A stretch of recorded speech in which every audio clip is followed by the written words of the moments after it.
விஜய் ஒரு சுயநலமான இளைஞன். கிராமத்தின் எல்லையில் இருந்த பழைய பங்களாவில் தனியாக குடியிருந்தான்.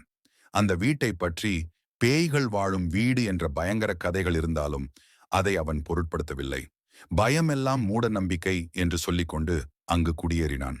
ஒரு இரவு கடுமையான மழை பெய்து கொண்டிருந்தது.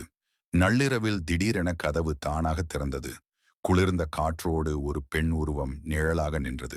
விஜய். அவளின் கண்களில் வலி, முகத்தில் சோகம்.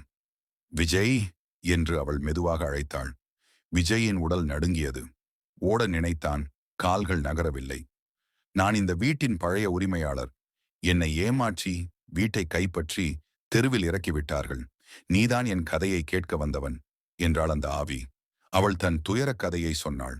பிறரை ஏமாற்றியவர்களின் செயலால் தான் இன்றும் அவள் ஆவியாக அலைந்து கொண்டிருந்தாள். விஜயின் மனம் உருகியது. நான் இதுவரை பிறரின் வலியை நினைத்ததே இல்லை என்று அவன் கண்களில் கண்ணீர் வந்தது.